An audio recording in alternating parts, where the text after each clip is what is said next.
Bucharest, Romania, and I study economics with finance at Queen's University Belfast, and I'll be your host today. So, welcome to the finance webinar. We prepare for you to equip you with all you need to know for the next application cycle. This webinar is brought to you by Queen Student Managed Fund in partnership with LightStone Insights. Now, LightStone Insights is an online platform that helps students enhance their commercial awareness and understand the industry through a series of interviews about different divisions. Now, QSMF provides students with the opportunity to manage and operate a real money fund. And the primary aim is to develop skills, provide practical experience, and to enhance career opportunities. For me and many students, it is a place where all of us started using Bloomberg and help us get the work experiences we're going to talk shortly. And now some housekeeping rules. So first of all, the webinar is going to be recorded. So please keep your mics and cameras off during the webinar. Also, please ask questions in the chat and we will answer them at the end of the webinar. Now, I'm going to pass it to Emma, who she's going to share to you what the career services has to offer. So, Emma, over to you. Thank you very much. Here, we are online at the moment, but you're still able to book appointments with us for 30-minute consultation or for 15-minute CV check. There's a really good section on our website that does take you through career options by skills, by skill or sector. I would really recommend to have a nosy at that one as well if you are thinking of where you're going to go next and you want to get some ideas. The other thing that's coming up, because we haven't been able to have the big graduate fair, which would have been a big pull at the end of the year, we're actually running GradFest 2020. Now, this is between you and me. It hasn't been of June. It's going to be a chat as well, and we're going to be talking about where we're at the minute. So what do I do now? How do I adapt to this? What's the current market going to be? So it's very much, we started the same position as you guys from scratch, okay? So they're still there. We are putting that on for those 2 days. If you are stuck, please do make an appointment with us. We are still here. So I think that's the main message at the moment. Yeah, well, thank you very much, Emma. Now I'm gonna have like a turns at the round table. I'm gonna ask everyone to present in terms of the panelists and to shortly describe the division that you worked in. So, Luke, do you want to start first? Yeah, that's right. Everyone hear me okay? Yeah. Awesome. Cool, right, yeah. So I work in sales and, I mostly work in trading, actually. I work for a options market maker called Susquehanna down in Dublin, and then we basically mostly trade single stock futures, dividends all day. So that's what we're sort of doing right now. Quite an interesting place to work for. It's a lot of data and stuff, and it's just a lot of like trying to get decision making. I think like the firm is like founded on poker, so it's like that idea of like trying to get some sort of optimal decision making system. So that's what feeds through to the trading side of things. That's in a nutshell. Nice. Thanks, Luke. Megan, do you want to continue from Luke? Sure thing. So my name is Megan. I'm the CEO of QSMF. I hope everyone can hear me okay as well. And last year I undertook placement in KPMG in Ireland. This is obviously one of the big four. It's quite well known. And I was in deal advisory. Within deal advisory, that's broken up again into corporate finance, transaction services, and then where I was, which is restructuring and forensics.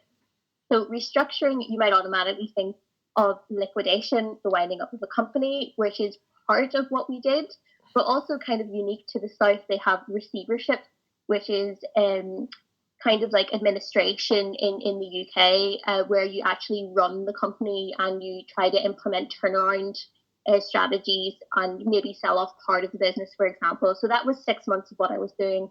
And then they also have conduct independent business reviews for companies who need to implement turnaround strategies, or commissioned by banks themselves who want to look at the credit of a company.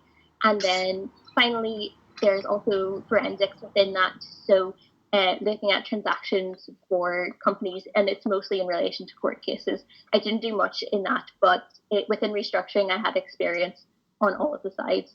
So it was very interesting, and I really enjoyed it. And it was something that I wasn't aware that kind of accountants did so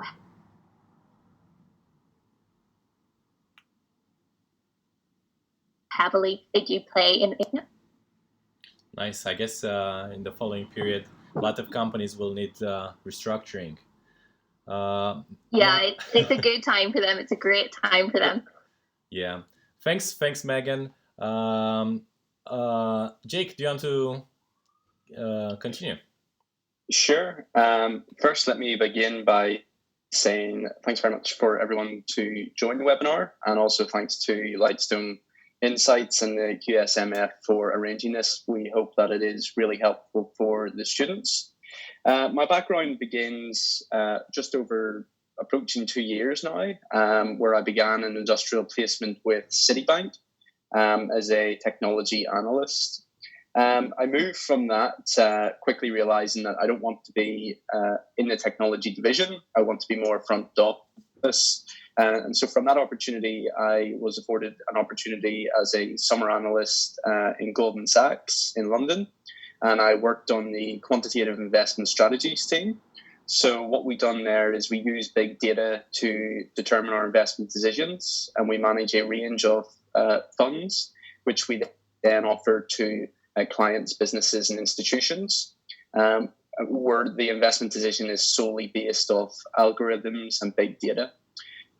From there, I'm actually joining Goldman Sachs as a full-time analyst in July in the asset management division, and I'll be working within the insurance management division specifically. So the role there will be really to manage the balance sheet of large insurance companies across the UK. But asset management on the whole is much more than that. Asset management involves looking after the capital of ultra high net worth individuals, businesses, institutions. And we also look at proprietary asset management. So we may invest our own money for the firm into our funds and things like that to try and gain more value and earn more money. So the key takeaway from asset management is generally it's all about managing the money, managing assets. The name kind of gives it away. So for businesses, individuals, and big corporations, we take their money and we invest it into different funds, stocks, bonds, and things like that. So it's a really interesting division, and hopefully I'll be able to share a bit more insight as we go through. Nice. Thank you very much, Jake. Matt, do you want to pick up from there? Sure. So I'm Matt, and last year I worked for Macquarie Capital in the investment banking division. Investment banking division is kind of split up into a few different areas. The main one is mergers and acquisitions, but we also would have done equity capital markets, raising equity through IPOs, private capital, DCM, debt capital markets, issuing bonds. We also did some principal investing, so investing alongside our clients in a kind of a quasi like private equity model. So that's what I'll be doing as a graduate as well, primarily in M&A for a different mid-market firm. I guess it's primarily a division where you're giving strategic advice within the investment bank. So you're helping large corporations and private equity funds to buy and sell assets, and you're advising on the valuation of that, advising on kind of the nature of how that acquisition will unfold. You're pitching to these corporations regularly, trying to sort of gather up business, as well as kind of running through the administrative side of a deal or transaction. So it's a really fast-paced division. You get a lot of opportunity to work on sort of the very much the sort of analytical side of business, looking at valuation very, very heavily. But on the flip side of that, you're getting a lot of sort of client interaction. You're given the ability to meet with C-suite executives from, as an intern, essentially. So I think for me, the big takeaway from the internship was really understanding how businesses work. You're dealing with one company for a long period of time, and you'll understand really everything about that, and that's great exposure. So yeah. Well, thank you very much. Mate. It seems like we have very broad diversity here in terms of divisions and experiences. And today I want to focus more on the application process, because there are similarities between each division, and I guess everything starts with the desire of having an industry experiences as part of your degree.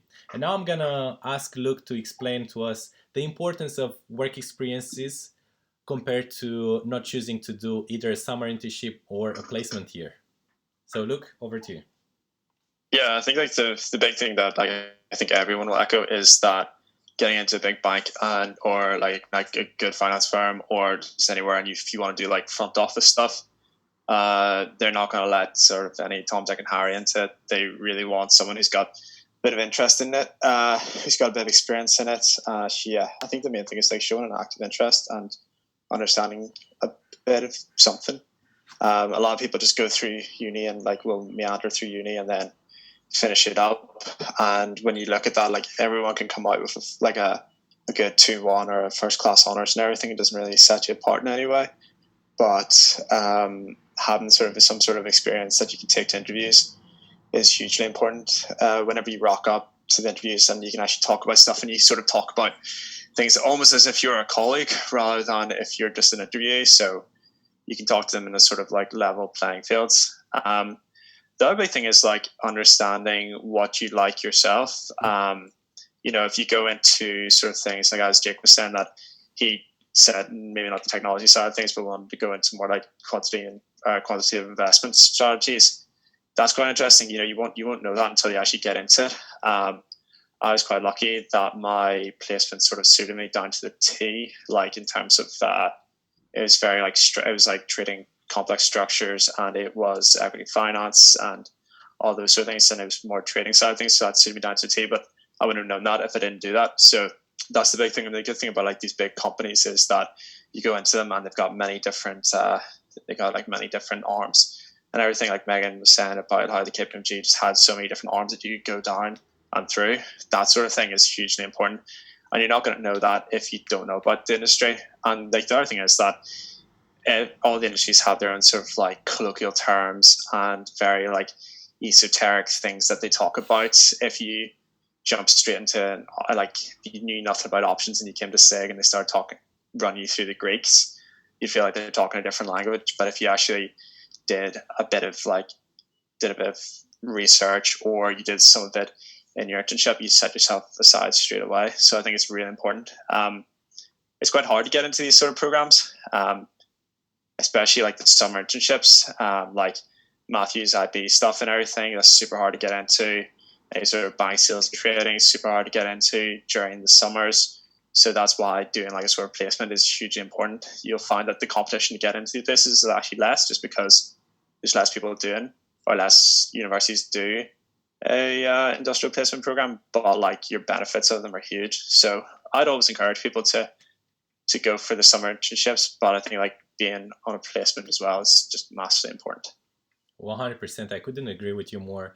But in terms of the skills that you pick up from your placement year or your summer internship, whenever you come back to the university, what skills would you be picking up from those experiences? So like in terms of like real like work professional skills, half the time it's actually silly stuff like getting your email box set up right. Like you just look silly if you miss an email or just something minor like that. That happens all the time. So those professional skills. It's taking ownership of a product. If you have your own book, you take ownership of that book and you're trading that book, etc. It's sort of going through those. It's learning how to interact with people. In the end, businesses are people. So you have to learn that a lot. But like from other side, there's like the data analytics side. It might be just as getting good on Excel, but also might be the idea that you might learn some R or Python, and then bringing that back into uni. You can definitely develop sort of like if you're doing like a thesis on something and it's very data driven as well. Well, there you go. You've got all the skills. You just need to find your data and you sort it out. I think there's a big things, and then understanding how to network is really important as well. You don't get that at uni. Well, you do like indirectly, like through like sports teams or societies or whatnot. You sort of understand that, but there's not that many degrees of difference between you and the top people. But trying to get into a firm, trying to talk to the big dogs who can actually do things for you and push your career on and push your ideas through. That's very important to understand how to navigate those sort of levels. That's one thing that's huge that comes from professional experience. Yeah, 100%. Thanks, Luke. I guess the first thing that any application process has is writing up the CV, and like how many paragraphs do you have to have, or what do you have to do in your CV? So, Megan, do you want to tell us more about the structure and the features that you have to include? Sure, of course I will. I mean, the CV is one of the most important things that is going to come face to face to an employer. They do read them more often than not, and this, if you are lucky enough to secure an interview, it'll probably be in the interview with them, and you'll have to be able to talk around extensively every point that you have on your CV. And that doesn't mean just repeat it. It means to, expand on it, like really, really talk around it. Use that as a jumping off point to really show your strengths. But in terms of the CV, for finance, I think one of the most important things that can be really, really hard, particularly when you're starting out, is that it has to be one page only. Now, for people with less experience, this is potentially a little bit better than a longer CV. For people with a little bit more experience, it can be very hard to cut it down. But I would say one page. Most employers ask for 1 to 2 pages, but just err on the 1 page side. Really be harsh with yourself. Cut it down. You only want to include the paragraphs which really demonstrate the kind of key points that you want to tick off. So I actually did English literature A-level, and there was a structure to a sentence which meant you got point, point, point. And that's the kind of thing you want to think about when you're writing your CV. So in your CV, you want to have your action word or your keyword, and then what you did to actually drive that or elaborate on that, and then link it back then to the company and the specific role. So the main structure of a CV obviously is just your education. Always put your relevant work experience up there, any other work experience, and then highlight your extracurriculars, your leadership, and your awards and volunteering as well. There are literally hundreds of ways that you can format it, and I feel that once you, as a person, just start to put your experience on paper, it kind of does flow naturally itself. You'll know kind of what format it comes at.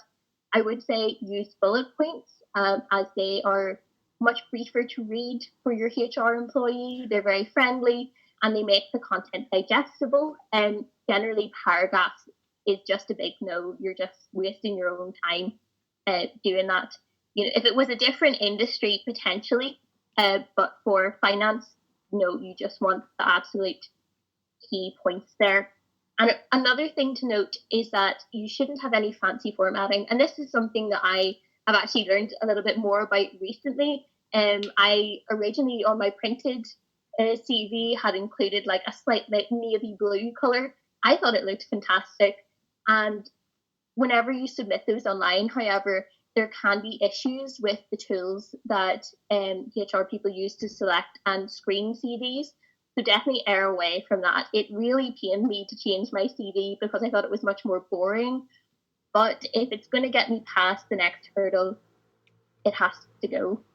So you can definitely play about with other things in terms of the formatting, but nothing too crazy. Anything that you think, oh, should I include that? Err on the side of just don't. But yeah, you can play around with like margins and things like that. That's not a problem at all. And also another tip for the CV is that these days you can include your LinkedIn profile.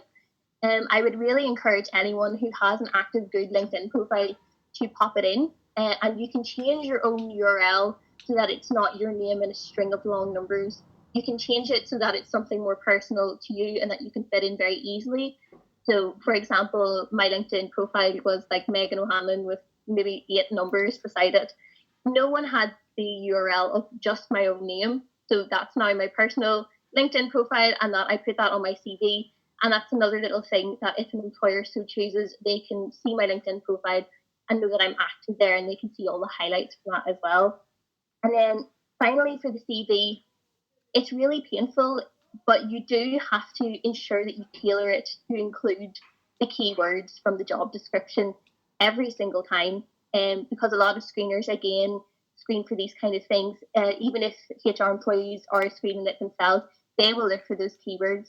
And it's not enough to just suggest those keywords or demonstrate those keywords.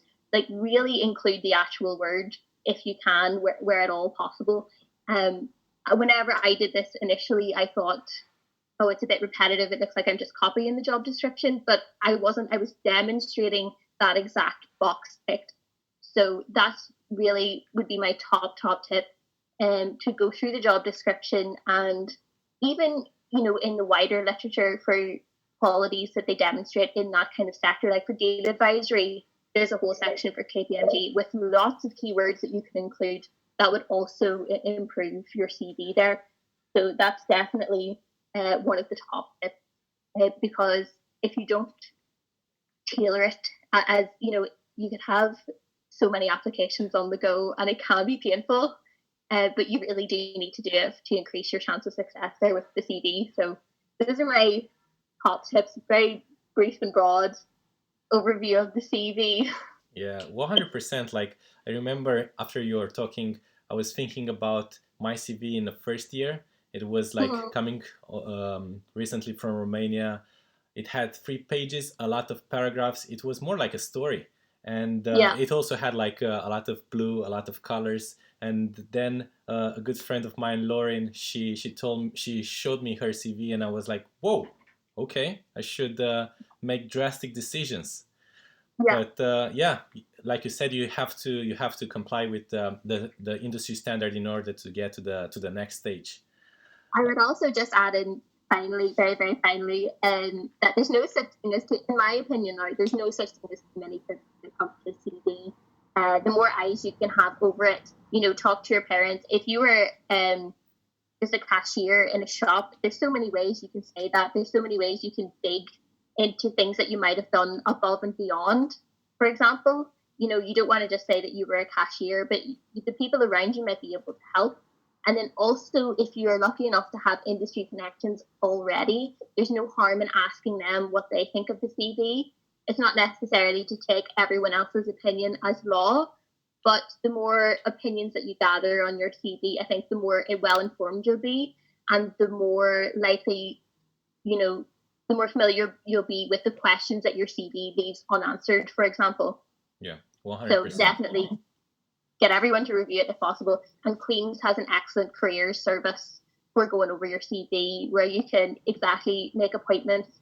I think for undergraduate finance, Mary McLaughlin is the contact, and she's helped me out with my CV. It's been great, really an invaluable resource. So use that if you're confused, 100%. Even if you're not, just to get another once over, definitely use that resource that's there for you. Yeah, 100%. I was about to say about the career service. And that leads us to the next step, the cover letter. I always get this question, and I was also questioning myself, do I have to create a special cover letter for each company? Or can I have like a cover letter that I send to every company? And guess what? I get only rejections if I don't tailor it. But Emma, could you tell us more about the structure and what to include in those cover letters to get to the first interview? Well, I think the thing to remember about cover letters is, first of all, to actually include one. Because a lot of people don't include one to start with. And then if they do include one, they literally just change their name at the top. I have received cover letters and they've been so generic, we've had the wrong company name on the top of it. I'm like, you've clearly sent this to someone else before and not even bothered to change it. Make sure that this is one page, so no longer than that. Make sure it's the correct format. So make sure you've got your address in the right corner, you've got the date, you've got their address as well. Make sure this is super, super professional, okay? If you have someone's name you can address it to, brilliant. It gets to the right person faster. Should you need to go back and ask, who should I address this to? Absolutely fine. If you're really stuck, dear sir, madam, you can't go wrong. I would break it down into 4 very short sections. So the first one's an introduction. Who you are, what you're applying for, what you're including with it. So there might be several different placement things going on. There might be different jobs going on. You want to get your letter to the right person as quickly as possible. So let them know what your purpose is. Then let them know why that company. Okay, this is where the bit of research comes in. Don't go to the website and copy out the first 3 sentences, because they will say it over and over again. Why that particular company? What interests you about them? What particular programs are they doing? What department are you interested in? How do they match with you? Okay, so why that company? Then why you? And this is going back to what Megan has already said. Look at the job description again. Find out what they want. Underline it in red. Okay, if they want A, B, C, D, this paragraph is I have A, B, C, D. Okay, make sure that you're tailoring it and you're use their language if you have to. Like Megan said, don't skirt around it. Let them know that you're the right person for the job. Finish it up then. Thank you very much for your consideration. I really look forward to chatting with you further about this. If you've got their name, yours sincerely, and if it's Sir, Madam, it's faithfully. Okay? Keep it professional. This has to be an example of your best work. Okay? Then stop talking. That's it. If it's longer than a page, you're waffling. Go back and cut some bits out. Okay? But as like Megan said, make sure it's black and white. Make sure it's very professional. If you're sending it by email, also include something in the body of the text. I've received CVs before for applications, and they just went, "Dear Sir, Madam, please see attached. Many thanks." That's it. This is an extra chance to sell yourself and to get your skill set out there. So don't use that as well. Once you have your CV done, you have your cover letter done, Queen's Careers has actually got a new system called BMOC. And what you can do is you can put your CV through this system, and it will scan it for keywords. It will measure against other CVs in that sector. It will give you a score. It'll give you a percentage, and it'll tell you these words are good. These ones could be better. You've missed this section. What are you talking about here? It's really interesting. And we would say try and score over 70% before you come for a CV check, and then we can chat about the results for it. So that's something else. If you can't physically get in, or if you're not comfortable talking on the computer, BMOC's definitely an option as well. Yeah, that sounds great. I didn't know about the screening of CV. But yeah, that's definitely something we should keep in mind. I know a next normal step is to do the psychometric tests that include a lot of numbers, a lot of situation judgment questions. And I would like to ask Luke to tell us more about his experience and tips and tricks with the psychometric tests. Yeah, no. Psychometric tests, hugely important. Every bank's going to do them. Everyone does them. It's just not the new thing. Like no longer the days of like your daddy knowing someone. You just get into the door. You have to sort of prove yourself a bit more. And it's simple as this here. If you don't practice them, you could be really quick with maths and everything, but you're probably going to mess it up, or you're not just going to be quick enough to it. Like practice makes perfect in that sort of sense. And there's tons of them out there. There's I remember I bought a license for a website called Job Test Prep, and then you basically put in the employer name, and you just went through that. And they give you loads of different tests, and they give you loads of different types of tests, like numerical tests, logical reasoning tests, and whatnot. And you basically just do them to the death of it, because it means that it takes a whole load of weight off your shoulder. It means that when you get to the assessment centers, you have to do them online. You already know what's coming up. You already know the style that's coming up, so it chills you out for that. And it also means that, when you get to those assessment center points and you're a bit stressed and everyone's under pressure, it means that one part of the day, maybe the assessment center could be 3 interviews, a group exercise, and a numerical test. And then that a fifth of your day is going to be fine because you practiced that before, and it's going to be absolutely grand. So that's what I did. Like beforehand, I must have practiced for probably about a month before starting into them. You'll find that if you're in second year now and you're looking forward to placement year and looking forward to get stuff started, that September, October, November time is probably like the start of everything and sort of crunch time.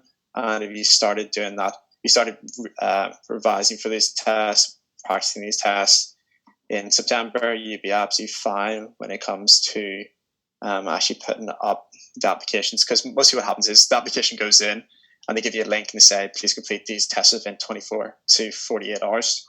You can't really start practicing 24 hours before the test. You go in and get them done. And if you've got enough experience with them, they should be fine. And this is like one of the big things where you might be a glowing person and you might be the best for the job, etc. But if you don't perform well on the test, you're just going to get cut no matter what. When it comes to big internship programs, there's thousands of people. It's a very easy way to cut people. So if you don't do them well, you just sort of like leave yourself at a loss. Like there's no reason to not practice them, essentially. And as I say, you can go onto any sort of website and pay like 60 to 80 quid to get a license for 3 to 4 months, and it's well invested. You know, if you think about it, like you're paying 60 quid to make thousands more, it's definitely worth the money in that sort of sense. Yeah, 100%. And I also would build on what you said. For example, for students who don't speak English as their first language. Like for example, myself, I had quite a problem understanding the writing the question and then performing the task. Northern Irish accent. Sorry? The Northern Irish accent. You had quite a problem with understanding, I'm sure, when you first came. Yeah, but also like reading very quickly and then trying to find out an answer very quickly. Exactly. I would also encourage like international students or those who are not from here to practice to take like a bigger margin of safety and practice even more. Like for example, if you're native and you can practice 1 month in advance or a couple of months in advance, I would double that time for international students. But of course, if you're pretty smart, you can just like go through the test very easily.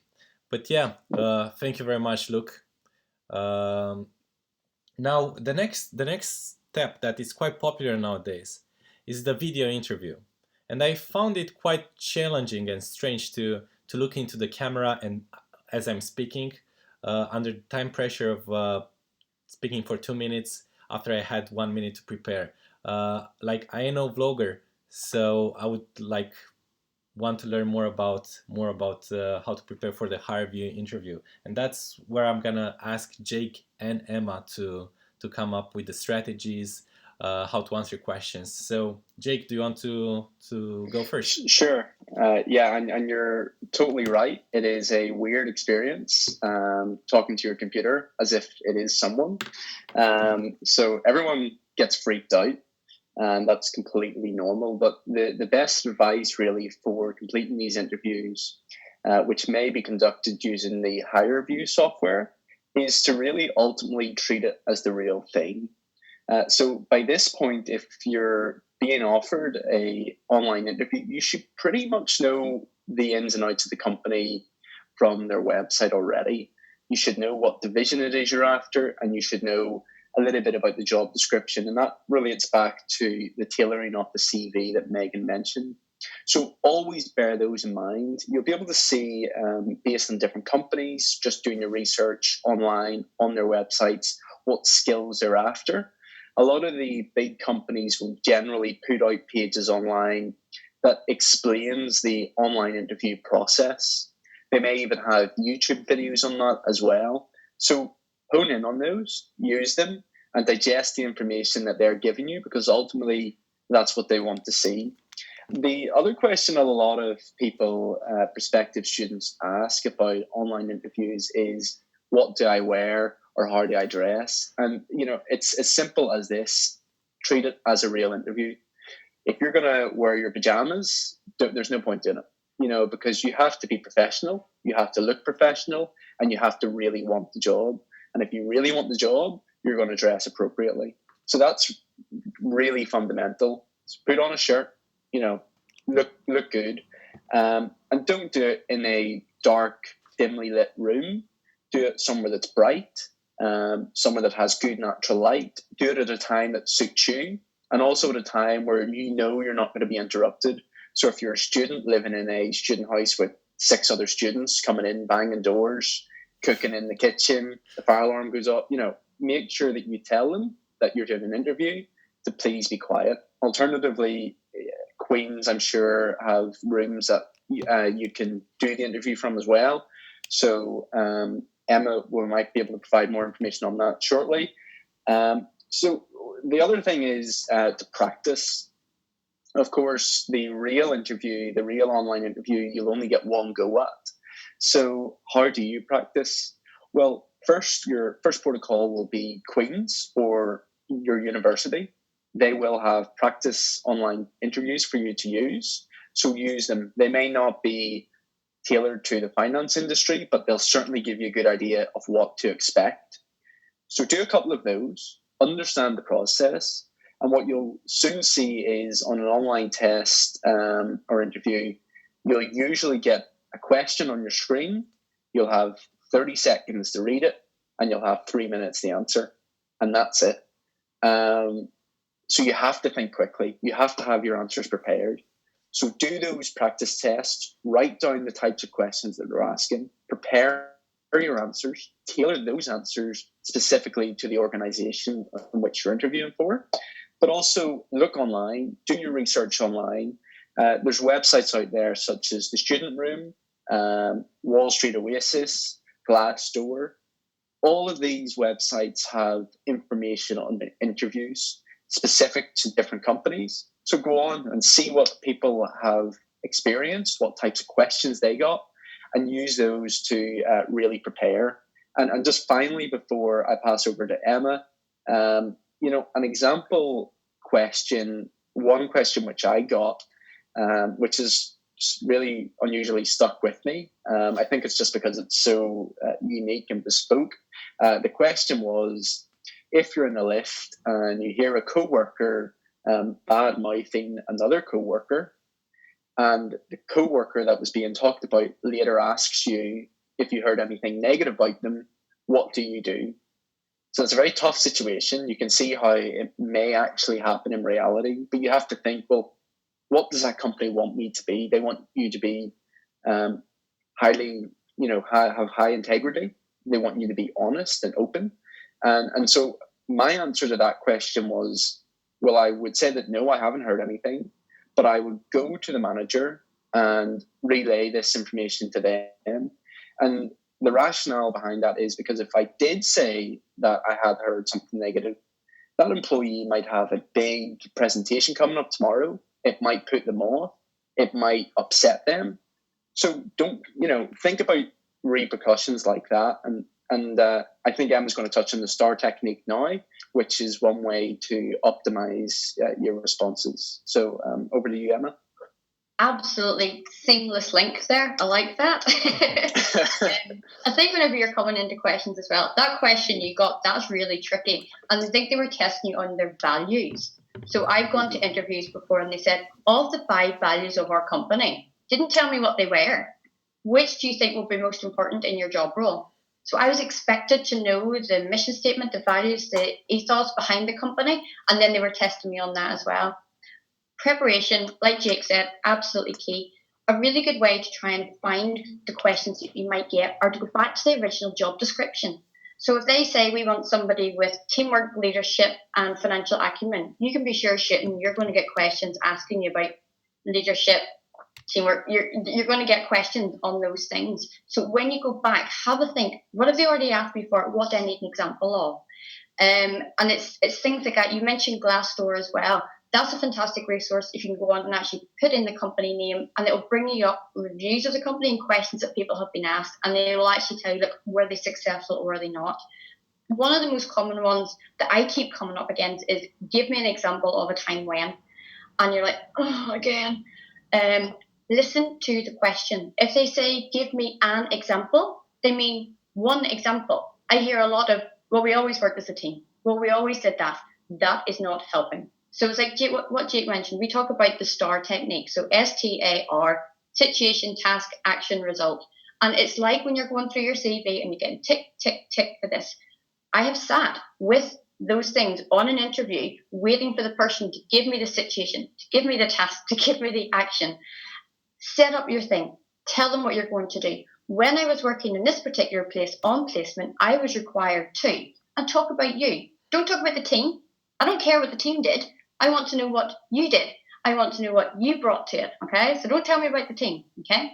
Tell me then about the action. After you've set the scene, given some context, what did you do? Not the team, I don't care, okay? And tell them how you achieved it. Try and get as many of your employability skills in there as possible, okay? Talk about your professionalism and your communication skills and your IT skills. And then the bit everybody forgets is the result. Okay, so make sure that you include that. Please make it a positive result.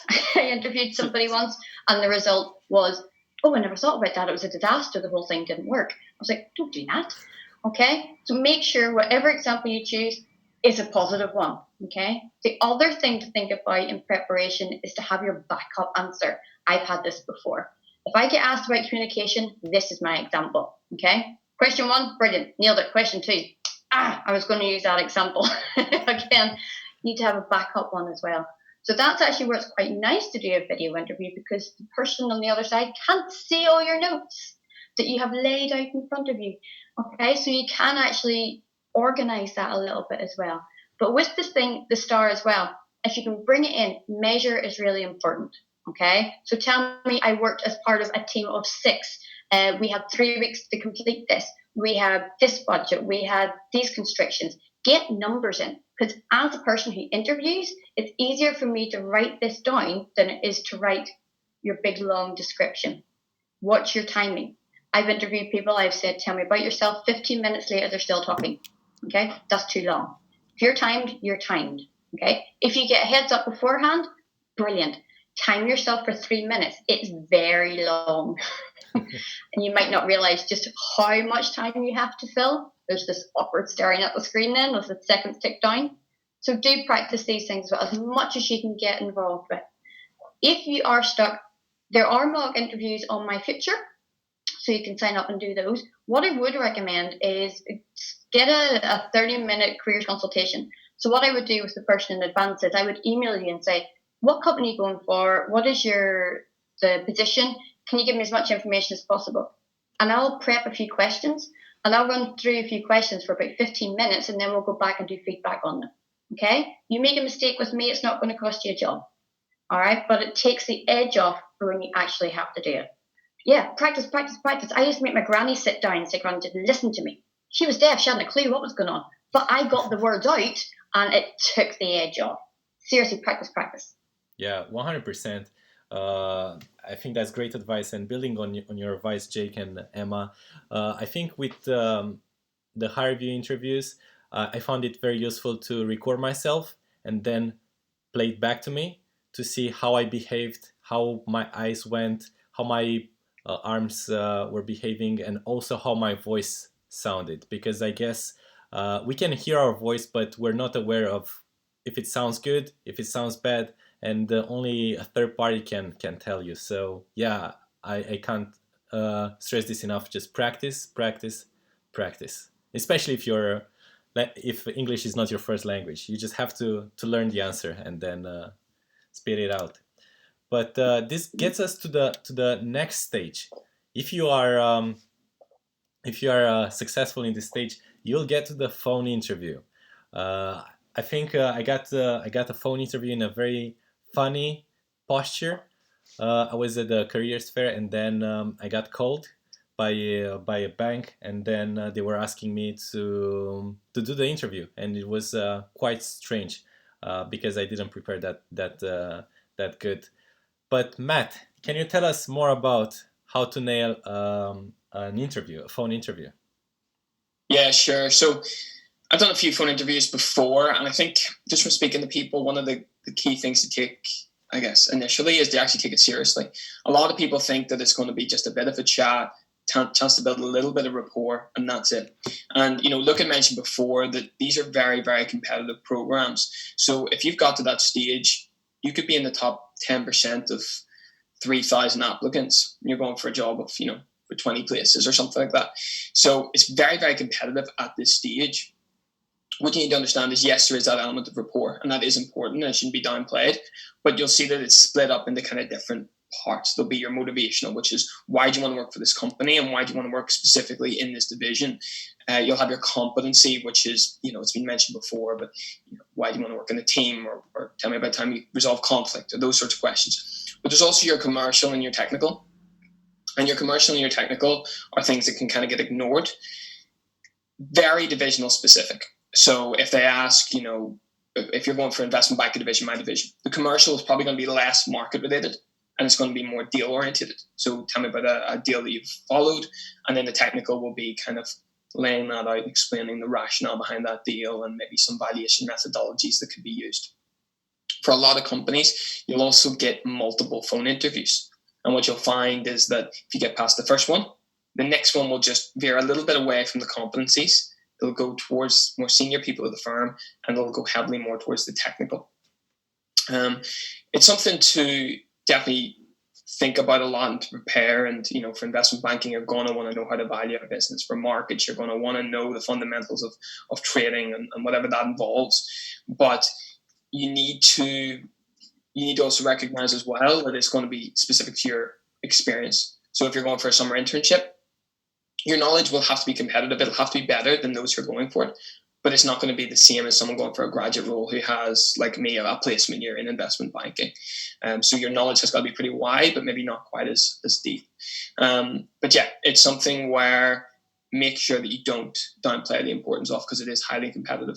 I think I said to you in our interview for LightStone, for mine, I think there was, say, 2,500 applicants, and that was down to 250. It goes down again to 100 or something after the first phone interview. How are you going to differentiate yourself? They only asked me 3 questions. She's a technical one in there, motivational one, and maybe a competency or something like that. And you've got to be so on the money, and you've got to hit every mark with those 3 questions. So they've got to be prepared. You've got to know what you're talking about. You've got to know why you want the job and why you want it better than anybody else and why you're more appropriate for the job than anybody else. 100%. But for example, given that it's a phone interview and they don't see you, can you also have some notes around you? For example, whenever they're asking you, hey, Matt, can you tell me how to unlever a beta? Maybe you have some notes on how to unlever a beta, and then you can just read them. Do you think that's a good approach, or? Everybody's methodology, everybody's sort of technique behind this will be different. For me, I used to have a table full of notes, and I'm the type of person who, when I'm on the phone or I'm trying to be in the zone, I start to pace the room. So the notes were all over the table, and then all of a sudden I was away walking across the room. So it depends on how you work. For me, I think you should probably know the content they're asking, because otherwise you're going to get cut out in the assessment center anyway. It's going to become more technical. So yes, if you need that note, a bit of a need, it's fine. You're not going to get caught out of it on it. It's not going to be a disadvantage to you. For me, I did find it, to be honest, a little bit distracting. But you got to remember, if you get past this stage, you go to the next phone interview or maybe straight to an assessment center, they're going to be digging deeper into that technical and commercial knowledge. And they're going to want to see that you think about problems and think about situations and business in a very specific way, but are yet able to add your own spin on that. And you're not going to have notes there. So if you can't do it on the phone without notes, you're not going to be able to do the assessment center, and you're essentially delaying the inevitable. So I think you have to be technically versed. It's like what Luke was saying. It's there's certain things that you just have to know. There's certain terminologies that you just have to get. And I think we'll be exploring that a little bit more as this goes on. But definitely don't downplay that. But yes, building rapport with your interviewer and having that personal relationship is obviously very, very important. But that should kind of go without saying. Yeah, 100%. And let's say we're successful at this stage, we go to the next one. And hopefully we all remember the pre-COVID times whenever you were meeting people in person, having face-to-face interviews. I don't know how it's going to be in the following months, but hopefully by the end of the year, we all be able to have face-to-face interviews again. Emma, can you tell us more about face-to-face interviews and maybe more like body language or other tips and tricks that we didn't touch on? Yeah, if you get to face-to-face interview, they really like you. They have read your CV, they like you on paper, and they're literally meeting you to see if you're going to fit in. It's expensive to interview. They have to hire a room. They have to take people away from their jobs. They don't just bring you in just for the crack, okay? So if you get to that stage, go in with confidence that they want to speak to you, okay? They want to hire somebody on that day. They don't want to have to do all this again. It is too much hassle, okay? So have that air of confidence about you when you go in. When you go, dress like you already work there.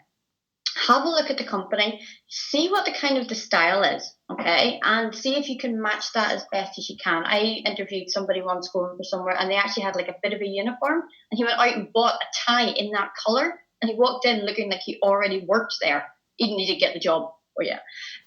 So it's having that confidence. Now, obviously, we don't know what it's going to go like in the future. So we are back to handshakes. Don't try to break the other person's hand. Okay, so try to find a balance. And again, it's making sure that you are aware of all of your posture, okay? Shoulders back. If you get a swingy chair, I interviewed someone who fidgeted in the chair the entire time and didn't realize, okay? Feet on the ground, watch your hand gestures. I do this all the time.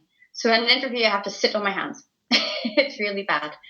And concentrate. You might get a panel of maybe 4 people, try to address your question to the person who asked you. If you get stuck, in a way it's easier because it's a conversation. You can say to them, can you repeat that again for me, please? Sorry, can you rephrase that? You're trying to build a rapport with them. You'll get to do small talk that you maybe can't do on the phone. So you can talk about the weather because you're both in the same place. That's all okay, all right? I think it really is very much rapport building at that stage. But if you do get stuck, I prefer face-to-face interviews to phone interviews every time, definitely. But content-wise, exactly the same as what we've already covered. Just keep being prepared.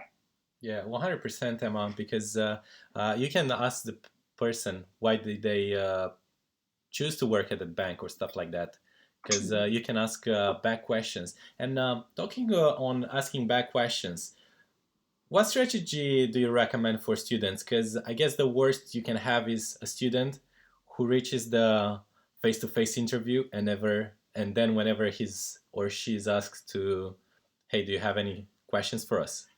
They say no. That was pretty clear to me. Oh, gracious, no. If you say I don't have any questions, I just assume you haven't prepared. You may have genuine questions that you want to ask. So they may be around progression or different areas that they're involved in. Don't ask anything that you should already know. So if they told you where you're going to be located and they've told you what the salary is, don't ask those, okay, because you already know them. Don't ask them anything that's too difficult. Don't ask them the share price in 2015 or something that they can't answer, all right? Don't make them look silly either. What has happened to me a few times is I've had a list of, say, 3 questions, and they've answered them in the interview. I'm sitting going, stop talking. I want to ask that. Come to the end of the interview, I had to actually say, I wanted to ask you about A, B, and C, but you've already answered them. And that was actually fine because they knew I came prepared. The question that I asked whenever I went for this job actually was, how will I be measured? How will my performance be measured? How will I know that I'm being successful at what I'm doing? So a question like that shows that you're interested in measure and in targets and in improvement. Probably don't ask too much about the next step up the career where you're interviewing for this job, not the next one. But you can ask about projects that are happening at the minute, or you've recently acquired this, or you're going into this particular market, and you can ask about that as well. If you're stuck, be honest with them. I mean, you're a person as well. I had these questions, but you've already answered them. They were. Always say that bit. Don't just say, that's me. Yeah. Well, yeah, thank you very much, Emma. And then you're successful at this stage again. You get to the assessment center, or if you're lucky enough, you just get the offer. But most of us would get to the assessment center. Matt, can you tell us what to expect at this stage and how to behave in order to secure that job? Sure. So assessment center can be very different depending on what firm you go to or what stage you're at, whether it's an internship or a grad. Normally there'll be 4 or 5 different exercises you're going to be taking part in. It'll include a couple of face-to-face interviews again, normally with someone very, very senior, or maybe with someone junior and then someone very senior, whatever the mix is, but you will be meeting very senior people in the assessment center. And as well as that, there'll normally be a kind of a group task, maybe a presentation, case study, very divisional specific. It'll try and replicate kind of what you might be doing on the job to some level, just to see how you'll actually act before hiring you. This stage is still very, very competitive, and it can kind of put you off, make you very nervous, because you'll go in there and you'll see a lot of people, there's not maybe that many jobs going. Try to ignore all of that and just know that, as Emma was saying, they probably do really like you. So just try and show that as much as possible, show what you've already shown. For the likes of a group task, I think that's probably one of the most common things. So, for me, they would give us different options of companies that a particular firm could buy, and we would discuss, what the best firm that they could acquire would be. So you're looking a little bit at your commercial knowledge there again, your technical, but you've already proven that. So this is more about, yes, firming that up, but also showing, okay, can you have a discussion? Can you lead a conversation, but also at the right time, take a step back, listen, think rationally about decisions as a group, as you'll be doing on the job. with that, I always like to get something in there reasonably early just to show that I'm actively participating, because sometimes you can get swept away if you don't. But I like to get something in there quite early, maybe start the conversation off. That can be very, very helpful, kind of takes the pressure off that I need to speak. And then throughout that, it's just showing a little bit of character and showing a little bit of patience with people, and also showing a little bit of leadership. With like this study, quite often these are a lot harder than what you might imagine, and they definitely took me back. For mine, you were given 100 pages of just straight data, and you had to assimilate that data and come up with some sort of recommendation. With these sorts of things, try and find someone in the company, try and know someone, someone who's done it, reach out to an alumni who maybe has done it and can tell you, kind of can steer you on that. I find that extremely helpful. But for me, with case studies, it was, okay, I want to hit 3 things. I want to know, what's the value of this business? What are some of the synergies that are going to come in? And, some of the sort of strategic rationale. I don't know, 3 things. And I would just go and find those. And then at least I have something viable that makes sense that I know goes into an acquisition, as opposed to just streaming through pages and pages of data, because they don't want you to do that. So it really depends on the assessment center. But I do think, it's a lot about report this stage and showing what you've already shown. Yeah, that's great advice. And I remember my brother was telling me that they had like a group exercise simulating an assessment center, and whenever they had like a group task, everyone assumed leadership position, but no one started by getting to know each other, and that was like a bad approach, just to impose yourself as the alpha male or a woman. How was it for you, and like the group exercises, and how do you behave in order to tick all those boxes that the companies want from a future employee? Yeah, so I think you already should have a feel for the company and the kind of things that have stuck through the phone interview, and some of that's a little bit more nuanced and company specific, in terms of this firm seems a little bit more like I've interviewed at firms that actually have said that they err on the side of individualism. I've seen companies like that, and they want you to be a little bit more outspoken. Some companies want you to take that a little bit more of a step back, and you kind of pick that up through the interview process. And I think that that's a little bit more, as I said, I don't know how to advise on a specific, on a more general level, how to do that.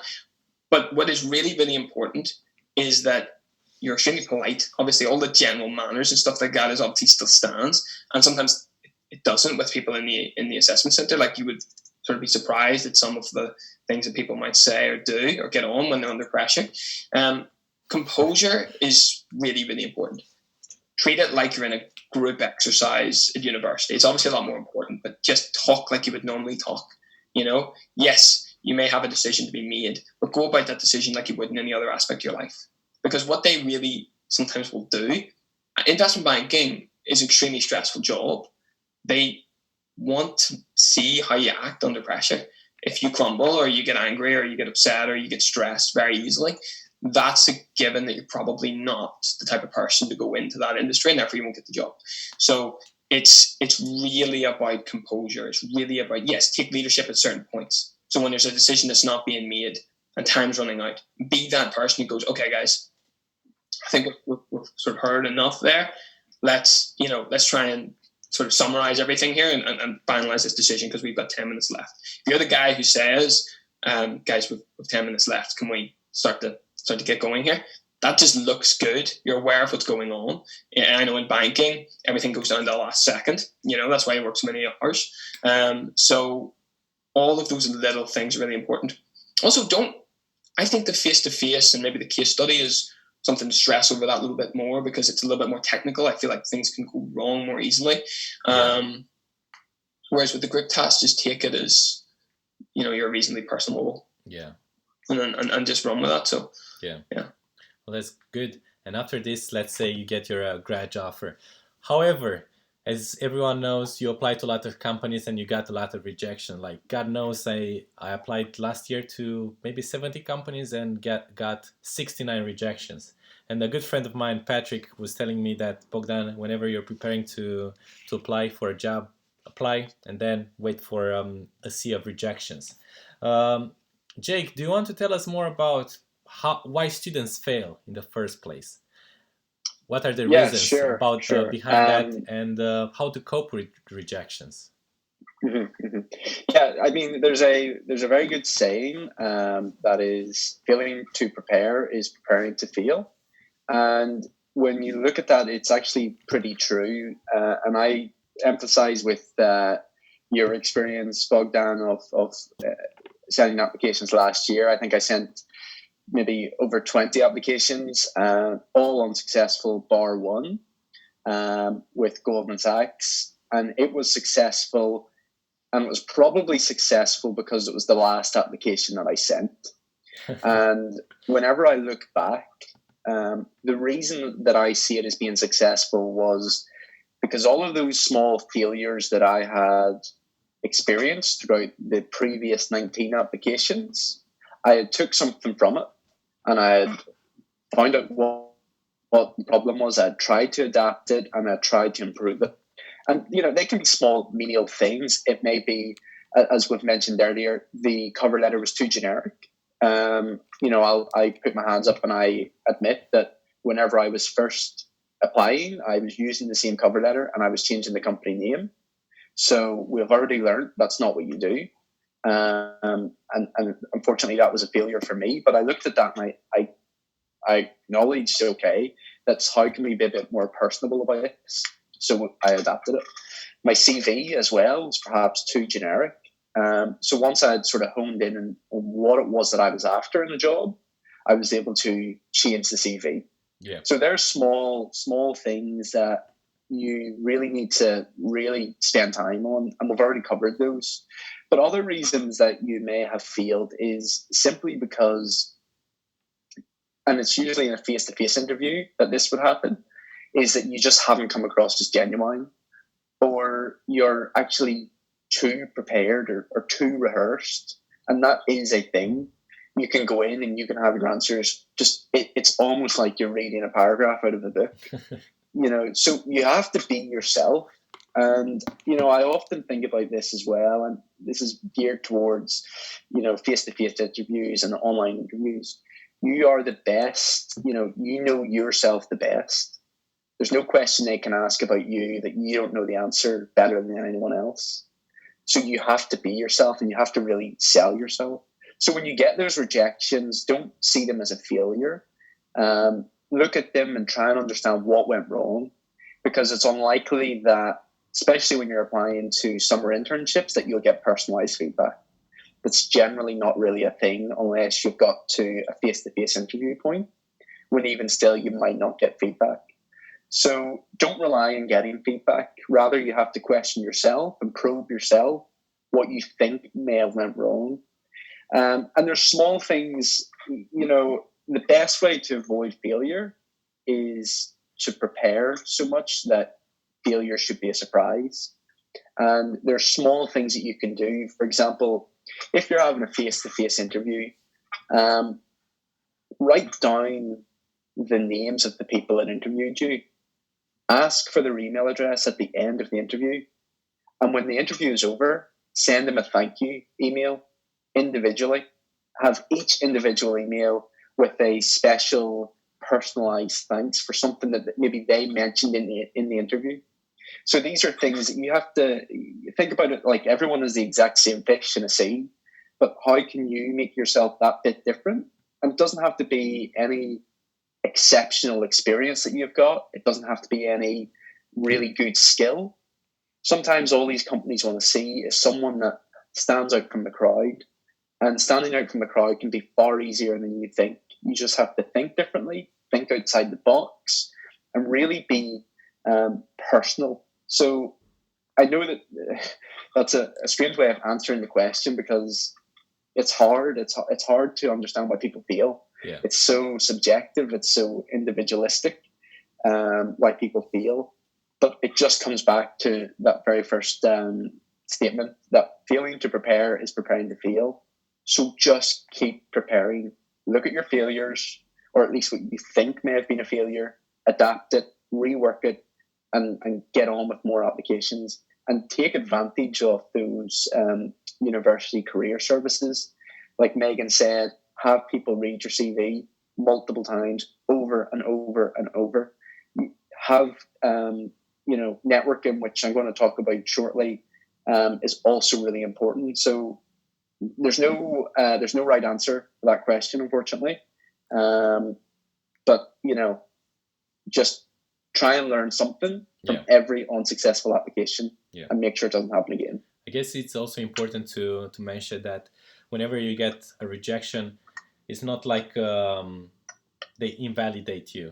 Of course, it feels very awful whenever you get a lot of no reply emails from either Bank of America or other banks in a row. That makes you feel like maybe I'm not good enough.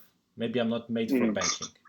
I guess that's whenever you have to step back, like Matt said, and reflect on the application. Like you said, Jake, did I do the cover letter right? Did I practice enough technical questions? Did I shook the hand correctly and stuff like that? I guess, like you said, everything goes back to preparing for the interview. I was also talking with Megan about challenges during either your placement or internship. So, Megan, can you share a couple of the challenges that you faced and a couple of the solutions that you came up with? Yeah, not a problem, Bogdan. This is something I really enjoyed talking to you about earlier on. In my interview with LightStone Insights, I did say that, I didn't see anything as a real challenge because every challenge was an opportunity when it was on placement. Now, that was in respect of work and getting tasks that, was a bit above what I thought maybe I was capable of at that time. But you use the network around you then to support you and say, hey, can you go over this with me? I'm not sure I'm doing this right. And then eventually you gain the skills and capabilities, and then you're able to do those tasks that you once thought you would never be able to do. I remember coming in and looking at one of the more complex IBR spreadsheets when I first came into KPMG, and I thought, that's a lot of numbers and VLOOKUPs and fancy Excel things that I don't know yet. But by the end of it, I wasn't able to put the whole thing together, but I was able to do much more than I thought that I could have achieved. So that's definitely one thing, is your mentality whenever you come to placement. Like, what is a challenge? Try and put the challenge in perspective. And most of these things, on placement and internship in particular, you should be striving to challenge yourself. And I think with placements and internships in particular, I recently had a guy come and message me on LinkedIn. He wasn't sure whether he wanted to take an internship in one bank or another Big Four firm, and he was asking about my experience. And that can be a challenge for a lot of people. If you go into a placement or an internship and you want to do all these things and improve yourself, and you don't get the opportunity, which unfortunately can happen. And that is a big challenge for a lot of people, as is being absolutely swamped with work. And I think the industry that you go into, it can be quite different in finance. There are definitely some industries where you will have quiet months and you might be twiddling your thumbs for an hour or two a day. That's been, I've heard other people's experiences of that happening. Or there's other times when you'll be expected to work above and beyond and do overtime and all of those wonderful things like that. I think the important thing is that for placements and for internships, it's important to acknowledge that you are the cheapest person on the floor when it comes to billing your time, your billables. So there is going to be a measure of grunt work that you should do really with a smile. That's not to say that that should be your entire job, but there's no point in going to a summer internship and, if you're asked to do a few things like photocopying or, running for people to get things or organizing meetings for people that you might not think's within your remit, as long as that's not 100% of your time, you can see that your seniors want you to be someone who's willing to help. And if they're stretched to their limit, you might have to step up and do those things, even if that's not really what you want to do. But on the flip side, if you're not being challenged at all, it's so important that you go to your manager. If your manager won't give you stuff, go to maybe another team, another colleague, and ask for work that you're interested in. Always ask what people are doing and see if there's a way you can get your foot in the door there. to see, is there a way that you can get on board with this project? You know, even if you start small, eventually once you build up your skills, you will be able to do that. And with a summer internship, it's such a small time period that you're probably not going to get as many opportunities, which is why it's so important to capitalize on those when you do. Yeah.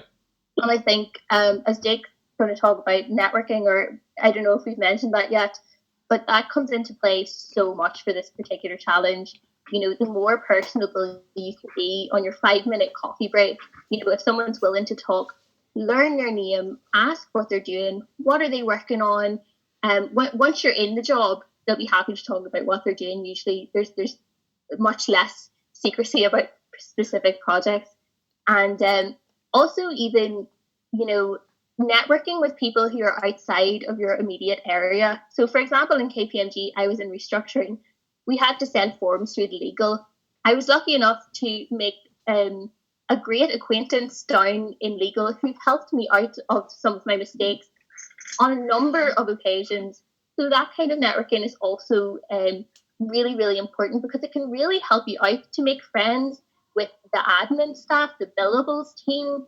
That kind of thing can also really save you, particularly as a younger student, as a graduate, as an intern or a placement. You are going to be making mistakes. So to make friends with people who can help you correct those mistakes, potentially before they get, you know, out to where they would be recognized, that's also so important and so valuable, I thought. So as for challenges, like the real challenges, you know, there can be different atmospheres in different departments and things like that. And some are very intense and some are very personable and various things. But, you know, if you really do come into a challenge where you're feeling uncomfortable with something, genuinely do not be afraid to go to your manager and speak to them about it, speak to a colleague about it, because if you don't bring something that's genuinely a problem up, you know, it's not going to be fixed more often. And I think students can sometimes feel too reserved maybe to bring up, you know, something that really could be a problem. And a couple of words from someone more senior might be able to fix that. So that's another thing I would say is, like, you know, if you genuinely are in a place where you have a real problem, like 100% bring it to someone's attention as soon as possible. 100%. Thank you very much, Megan. I think coping with challenges is pretty important, especially whenever you're entering a new environment, and it might be scary at the start, meeting so many new people that you can't remember the names after they just told you. But we're gonna be there, so we just have to brace ourselves. Now, Matt, I was wondering if you can share us a couple of resources on how to prepare, especially for example, for investment banking. I know Jake mentioned Wall Street Oasis, Glassdoor, but for example, what worked for you, and what resources can you share with those who are interested in that area? Sure. So I think Wall Street Oasis is a pretty sort of, it's talked about the most, I would say, in terms of just technical research and also getting onto like the forums and speaking to people in the industry. You know, they have that breaking into Wall Street PDF thing, which I've used before. It's pretty good. But I think that whenever you're going for the front office roles and it becomes, you know, extremely competitive in the latter stages where it gets more technical, quite often, and it's been a running theme throughout this webinar, is, you know, really you got to expand your network. Going in there, never having met a banker, an investment management person, or a trader, or whatever it may be, is you're not really going to have as much chance as anybody else.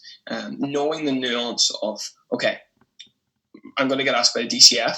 Yes, I may have to run through a discounted cash flow for them, but what are the questions I'm going to ask around that? What's the process? Why do they want to know that? You know, how is that used? When is it not used? You know, how is it going to be affected? Like, people may prepare an answer for how is coronavirus going to affect businesses, or they may look at a DCF, but they're going to ask you how do you put those things together? How is the drop in share price going to affect your cost of equity? You know, so it's all about really understanding the angle that these guys are going to come in from. Yes. And I think expand your network in that area is so important. Like, I remember when I was starting out, like maybe second year and first year, I had reached into like, I don't know where I found it. I think it was on Wall Street Oasis, actually. It was like a group chat. It was just a bunch of different, people in Europe going for jobs, for summer internships, for grad roles, whatever it was. And like I had basically ran phone interviews with people on that group just to help each other. And these were guys who were going for grads. I was going for an internship. We were able to help each other out quite a lot. So it's just reaching out and trying to be sort of go beyond just reading and try and understand and speak to people. Like people have reached out. You don't need to reach out to someone super senior either. Like people have reached out to me because I've just done the recruitment process twice in the last 2 years and been successful in that. I'm closer to the recruitment stage than an MD. So when it comes to recruitment, I'm maybe even better to speak to than someone senior. And that's something you need to remember. If you reach out to alumni, reach out to your LinkedIn. Like I remember Luke was one of the first people I reached out to, and he helped a lot. He was just, I knew him from school. So use what you've got beyond just the written content. But yes, Wall Street Oasis, using things like Bright Network. I saw in the chat that they're asking, how do you find out about companies that aren't, Goldman Sachs, Morgan Stanley, or, JP Morgan. I used a lot like Bright Network, and they'll give like a company description, let you know what programs are offering, who's offering investment banking division, whatever it is you want. Using things like that in terms of just screening for companies is important also. But yeah, and try to also, read around the subject in terms of reading constantly about deals. And there's no rocket science to this. You can go and find deals on the internet. A lot of what you can find is a matter of just Wall Street Oasis might give you the sort of template of kind of the stuff you may want to know, and things like it'll steer you. Yeah. But just searching what is some of the biggest M&A deals of last year. If you're for Goldman Sachs, what was the big M&A deal that Goldman Sachs closed last year? If you know your interviewers, if you get to the interview stage or you're applying through your cover letter again, and you maybe know that you're interested in the tech M&A, or you're interested in, industrials or whatever, putting in a deal about that. Those sorts of things are really, really important. And a lot of it is just putting the time into looking it up. And it is a very timely sort of exercise. There's no doubt about that. So it's applying the whole thing takes up much more time than university itself.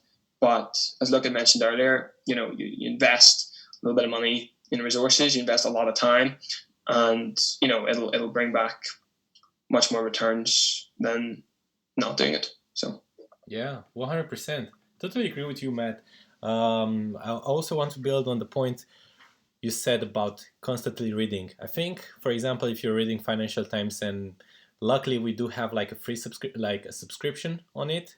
If you're a student at Queen's, you just read articles. You can select and subscribe to the M&A section, and often get deals. For example, there was a deal recently about Telefonica, a merger, and you might find out that, for example, Morgan Stanley was involved there, or Citi was involved there, and then you can just go back to your briefing, to your sheet about the company, and write it there. Hey, this company was involved in this M&A, a recent one. Yeah. And you can come up with that during the interview, and make sure you get that job.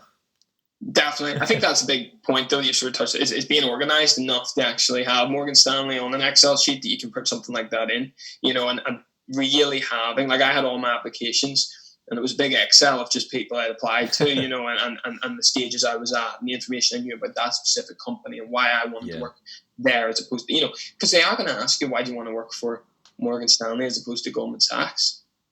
Yeah, 100%. Question: when you're sitting, regardless of who you work for, if you're sitting at the desk doing M&A, it's going to look very, very similar, So it's really, a lot of that's going to come from inside the company. It's not going to come from the website, because the website's going to say more or less the same thing, they provide capital raising and advisory services and blah blah blah blah blah, and they do big companies and all the rest of it. You find someone internally, and they're like, yeah, we actually do offer genuinely a flat structure, and it's something we really pride ourselves on. Okay, if it's coming from internal, then it's going to be a lot more useful. So yeah, totally agree with you. And touching on your point there with talking with people internally, I think the most important skill you have to develop as a student is networking. And hopefully Jake here is gonna tell us more about the networking. Because, for example, I reached out to him last summer around this time of the year, asking for a coffee to tell me more about Goldman Sachs, and hopefully that paid well, right, Jake? Yeah, I think it did. So I mean, it's been mentioned already. I think Megan mentioned it, but right now, if you're interested in internships, summer analyst positions, or graduate positions, you should have a LinkedIn page.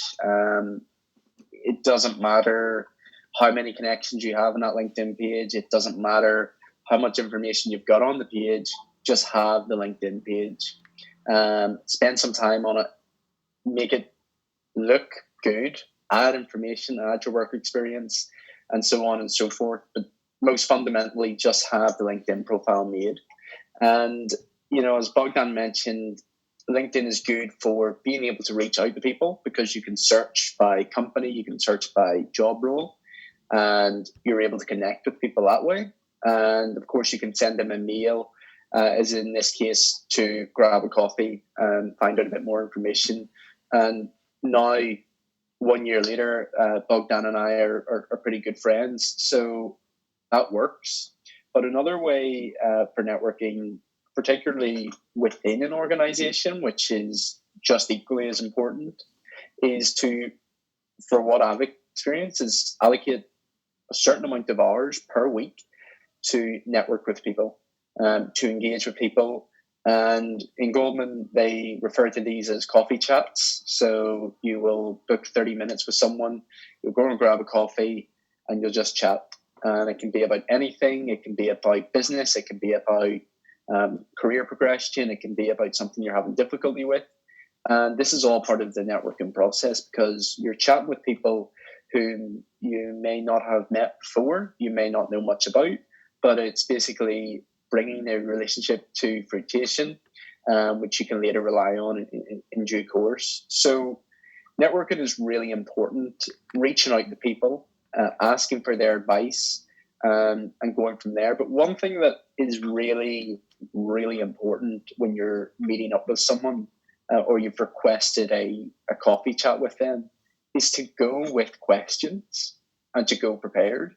So, if I'm reaching out to someone who might work in a specific area of the business, I am trying to find out a little bit more about what they do. I'm going to prepare the questions so that when we go for that coffee chat, I've got X, Y, and Z questions that I can ask them and actually learn something from. So you want to take that networking opportunity and actually get something from it. You don't want to do it as a tick box exercise. You actually want to be genuine about it, because that is how you will grow a genuine supportive network that you can rely on. So networking, just on the whole is crucial, and it should never be overlooked. It's just really, really good. And who knows what networking may look like in the future. It may be less face-to-face and maybe more via Zoom. Doesn't matter. The principles are the same: to continue networking, continue meeting new people, continue to learn more, and harness that network for your future growth and career opportunities and personal development. And it's really as simple as that. But just most importantly, have a LinkedIn profile. No. Yeah. Have a LinkedIn profile and make sure you connect with us, guys. Thank you very much, Jake. For example, now that we know the basics of how to apply the steps, Matt, can you tell us more how to improve your chances? How to make sure you stand out from the crowd? Because I guess everyone who's applying to the banks, they're smart, they work hard, and they're personable. But how do you make sure you stand out from the crowd?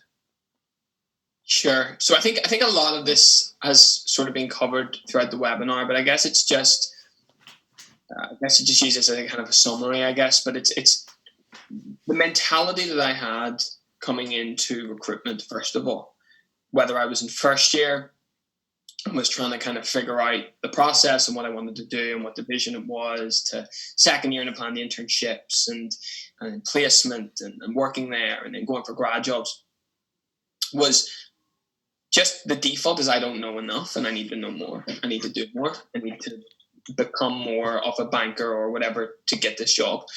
Even if I was already at that level, or if I was a higher level than I maybe thought, it doesn't matter, because I knew how competitive the process was. And you were going to be competing with people who were a lot smarter, people who perhaps had bigger internships, people who had, X, Y, and Z.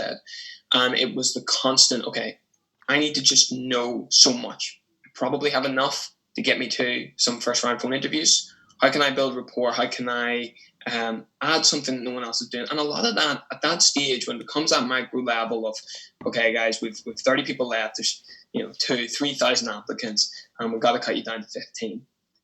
It's going to be less about this person did that internship, or this person knows what a DCF is. Everybody's got internships. Everybody's got a DCF when you go for grad jobs, or for a summer internship. Everybody has done the Finance Society. Everybody has done the 2-1 and the degree and all the rest of it. Everybody has that.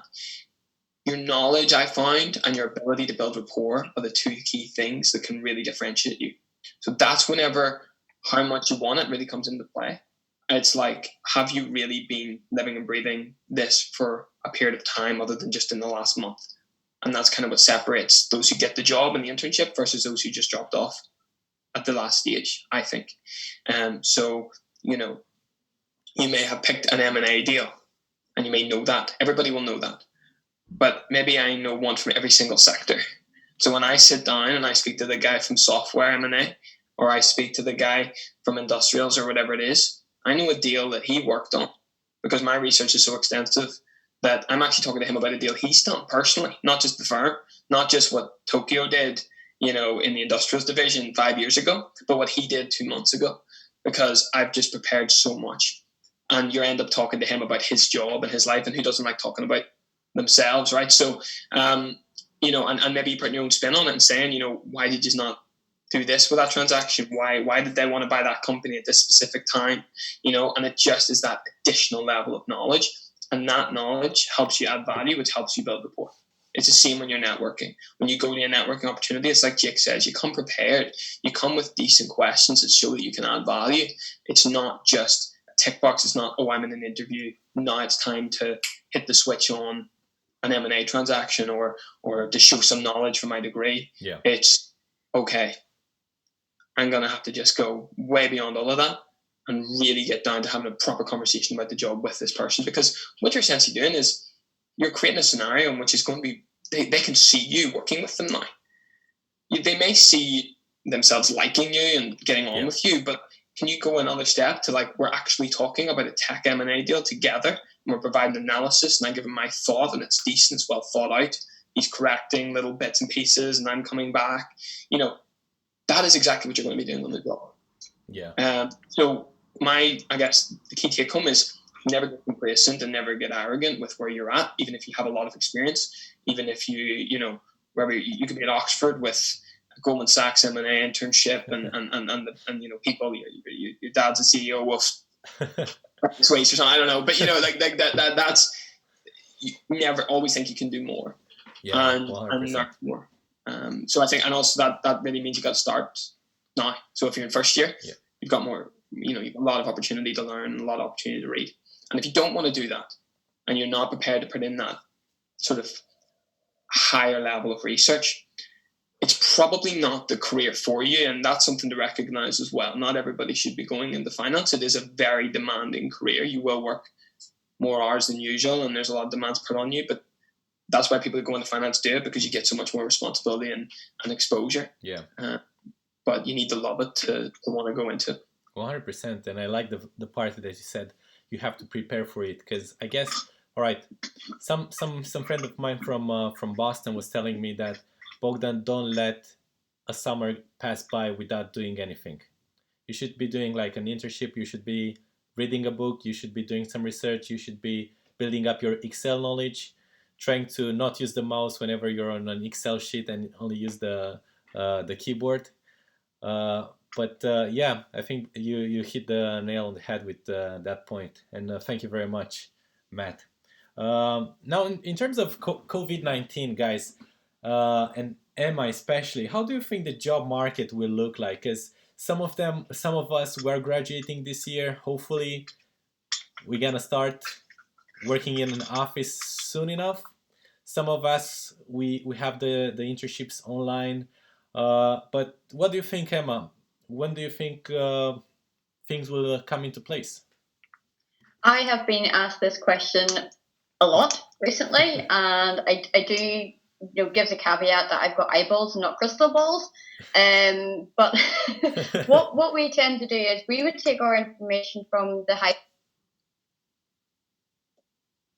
100 employers every year, and it's available online. Their stuff's fantastic, and they talk about their summer schemes for their students and also their graduates intakes. Now, the latest one of them came out in January 2020. They sent out an amended one on the 7th of May. And what they had done is they were trying to get as many, go back to update on what was happening at the minute. Not very many plans have actually been cancelled. Half of the employers are making changes, is all they've said. The third of them have switched to go online. A fifth of them are delaying, and instead of starting like straight out of uni and straight in, they're delaying it back because they want to look at possible restrictions. They want to see what's going to happen. We're looking at maybe going to alert level 3 today. So again, that will move things ahead. It sounds like a cliche, but we genuinely don't know what it's going to look like. Different companies will be putting in different things in place. Clearly, we're looking at a lot more working from home. If there's one piece of advice, I would be make sure you're up to date with not only using Zoom, but using Microsoft Teams. It's a very steep learning curve, but if you can get comfortable with it, you're definitely in a stead to start with. It will be an interesting time across the board and for every sector. And that's all I've got at the moment. Yeah. Well, so that's the most up to date I have is the 7th of May. 7th of May. Well, I guess we just have to sit back and wait and hope for the best. But yeah, thank you very much. Now I'm gonna take some of the questions from the chat. I know the first question was how do you address the question why this company? What should we be looking at when researching the company? Megan, do you want to have a try on that? So I think this is one that can trip a lot of people up because it involves a little bit more self-reflection, I find, and most people are really chasing an idea of a job, or they want to earn money. They think working in IBD would be cool, or they know the asset management lifestyle is for them, or wealth management, but I think it's like kind of drilling into the particular job in this particular company. It's twofold. So let's say, for example, like our lovely partners, Davy, wealth management. Wealth management is so much about like networking beyond portfolio building. The people who do really, really well in that, such as like our partner Chris Potter, who'll be working with us. He is such a personable, networkable guy. So you want to kind of drill into those qualities as well as for why you want the job. But then why do you want to work with this particular company? First of all, set out why you're committed to working in the city that you're working with. That's definitely a big player. And then within that, as was previously said, networking with people in the company, what are their positive things to say about the business? This is something that I fall back on so much. Is I always, if there's someone at a careers fair or similar networking event, I always make a note to ask them what they think of their company, what's their favorite part. And when I'm evaluating whether I want to apply to a company, one of the big things for me is the people, or the HR people, and it's mostly HR at careers events, but you will sometimes get the finance people themselves and people actually working on the job, which is great if you can. But even from the HR perspective, are these people really engaging? Do they feel genuine? Am I just another fish to them in the sea? And So I always kind of come back to, why do I want to work for this company? Well, I talked to your representatives at this placement fair that I went to. It reflected so well. I was able to ask them a lot of questions, and it reflected really positively in the business, which really encouraged me to apply, alongside all of the achievements and the other kind of text box things as to why you'd want to work for the company anyway. But for example, another thing is Big Four. There's so much interchangeability within them. There's little things that can differentiate why you prefer one to another, such as a campus presence, for example, or maybe you attended an event with them which reflected really well, or you found their take on a particular arm very interesting, or maybe they do more technology work, in terms of consulting or something like that. You just have to really dig down into the role, into where you're going to be working and what you enjoy, bring it back to what you like, and say, I think this reflects, would work really well with my personality, and this sounds great to me because I have X, Y, Z. So that's another way to kind of frame it. Well, that's very interesting. Thank you, Megan. We have a question from Lauren. What are your perspectives on starting off as a graduate at a smaller company rather than at a big bank? Do we have any volunteers for this one? I mean, I'll take it. All right, Matt. So my internship, my placement, was with a big bank, but it was within a very small team, and I interviewed for a lot of different smaller banks, a lot of smaller firms, and sometimes I think, yes, there's huge benefits with a huge bank, huge name. It's great in the CV. It's had instant sort of recognition. It allows you to gain massive access to resources and networks and all of those kind of things, and that's fantastic.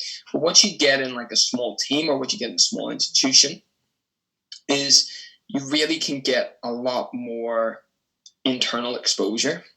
As I say, working in a small team for me, yes, it was in a big organization, but the division was quite small. I got to work on a €6 billion deal in a team of 4 juniors. And that's something that I don't think you're really going to get to do in a major corporation. And the experience I got from that was huge. The pressure is potentially higher. That's quite often why you find that, like a boutique investment bank, you hear sort of more horror stories about longer hours and things like that. But the exposure you get through that is fantastic, and your ability to really genuinely spend time with MDs and partners on a day-to-day level is just that more noticeable, and I think you just learn a lot from that. So I think whatever way you prefer, it's really down to personal preference, and sometimes it's, to be honest, it's what you get as well. I mean, if you apply to a bunch of companies, you may not get a big bank, you may not get a small one, but if you do get that opportunity, I had an opportunity to go for a couple of different firms this year, and for me, it was all down to fit and culture. And big banks, some of them have better cultures than others, and some small banks have better cultures than others.